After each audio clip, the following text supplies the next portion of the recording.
Throughout my trading career, I've run through many different monitors and I always find myself going back to my LG 43-inch 4Ks, but I think I found a new favorite. This is the BenQ RD280U. This is a monitor specifically made for programmers and coders. I don't know anything about that field. I just know that they work with numbers and text. I work with numbers and text, so I thought, why not give this a shot? This cost me $550. This was not sent by BenQ. I don't know how some of these YouTubers get hooked up with free stuff all the time, but I would love to know because I bought 2 of them.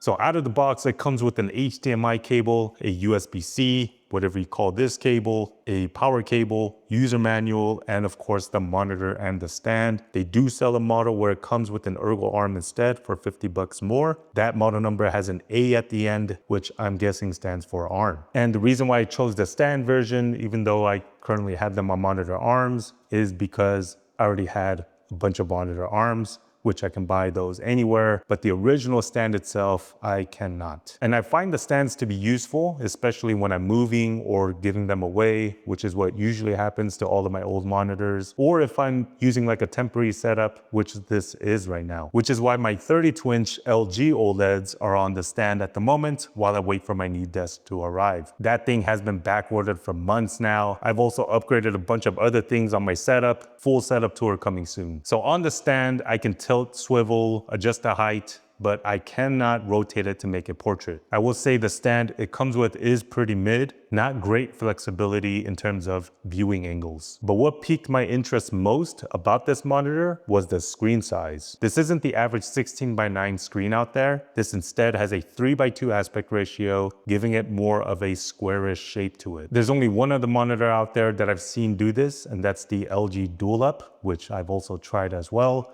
But the reason why I landed on this one is because of the higher pixel count. So the average 4K monitor is 38x40 by 2160, but this is a 3840 by 2560. So it has 400 more pixels, which didn't seem like much to me, but when I tested it out, it's so much room for activities. So the reason why I've always traded with my monitors vertically is because I'm very specific about how I like my chart layout, and to fit everything on that bottom row just works perfectly on 2 vertical 4K monitors. But with the BenQ, it just all fits. So no need for 2 separate monitors, and back to landscape I go. The one thing that confuses me though is that the pixel count is higher vertically and not horizontally, but I'm also getting more screen real estate horizontally. I'll take it. And yes, I've tried ultra wide monitors and they do also fit, but with those, I lose a lot of screen real estate vertically. And I know there's true 5K monitors out there now, but they're like triple the price and or twice the size. This is a more compact 28-inch monitor, let's call it a 4K plus, that does exactly what I need. And I guess it's not all that compact because now seeing it next to my 32-inch LG monitor, it's not a huge difference. Wait, I got the right one, right? Because there is a 32-inch version they do sell too. Okay, yeah. So because I'm downsizing from my 43-inch monitors, that doesn't mean I need the monitor to be closer to me. The saying is there's no such thing as being too big or too small of a screen. It's am I too close or too far from it. Now, having said that, because of the higher pixel count, the text can get pretty small at 100% scaling. So if you have a hard time reading small text, you're probably not going to be fully taking advantage of those extra pixels. And the 2 monitors are daisy chained. Yes, it supports daisy chaining, which means I only need 1 cable that connects to the PC to work on multiple monitors. This makes it easier for cable management and gives a cleaner workspace. And if I wanted to connect my MacBook, which is what I swing trade on, I can do that with a single connection to work on multiple monitors.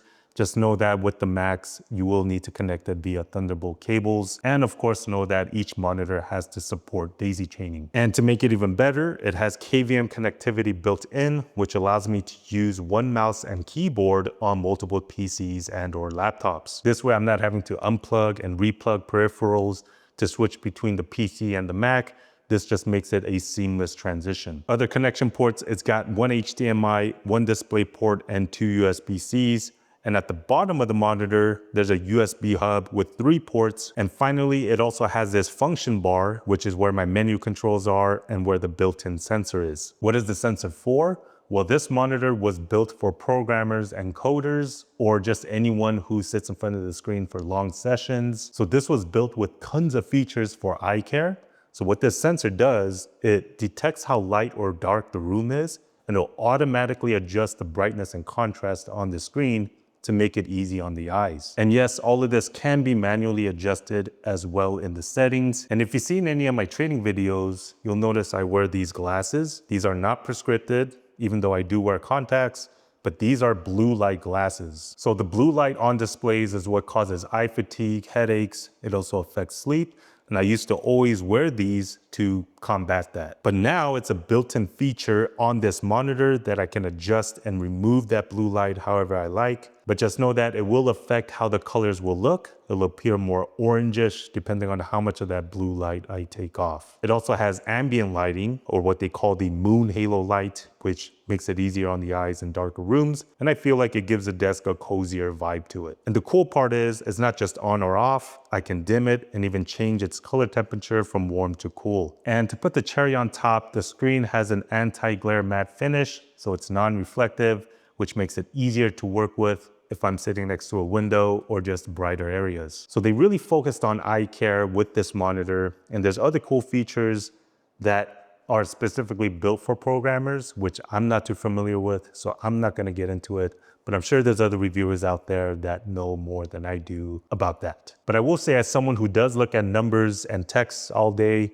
I've had no complaints. Even though I have the text very small on the screen, they're very crystal clear and make it easy to read, so no issues at all there. Okay, now let's talk about what I don't like about this monitor. First thing is that it has a 60 Hz refresh rate. It's 2025 and we're still getting 60 Hz, ladies and gentlemen. And I know this isn't a gaming monitor, but it's also not a budget monitor. So I won't be enjoying movies or gaming out of this thing, which is why this is my new favorite trading monitor and not my new favorite monitor. It also could use a little cardio. It feels a bit on the bulkier side, probably because of the function bar that sticks out at the bottom. So if I ever wanted to directly stack these, the top one would have to be upside down because it doesn't have an even bezel all around. And even though it's all black in the front, the back and the stand is like this gunmetal gray, and then the cable management is a brown leather strap. It's like they made it look all sleek with the black in the front, and then kind of Frankenstein the rest of it with parts they couldn't sell. And it does come with built-in speakers, which is always a plus for me, but the sound is not great. It almost sounds like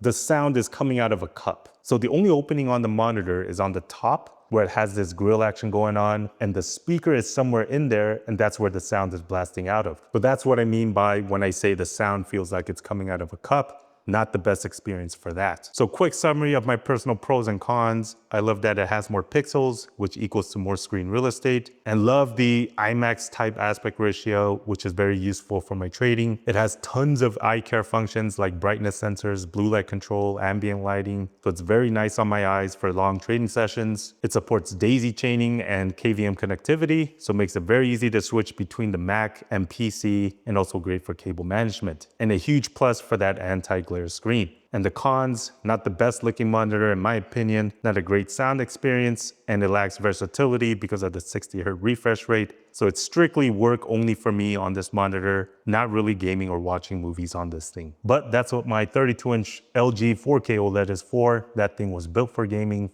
This was built for work, which is why, again, this is my new favorite trading monitor and not my new favorite monitor. Let me know what you think and share some of your favorite trading monitors. Hope this was helpful. As always, I appreciate you being here, and I hope to see you on the next one. Peace.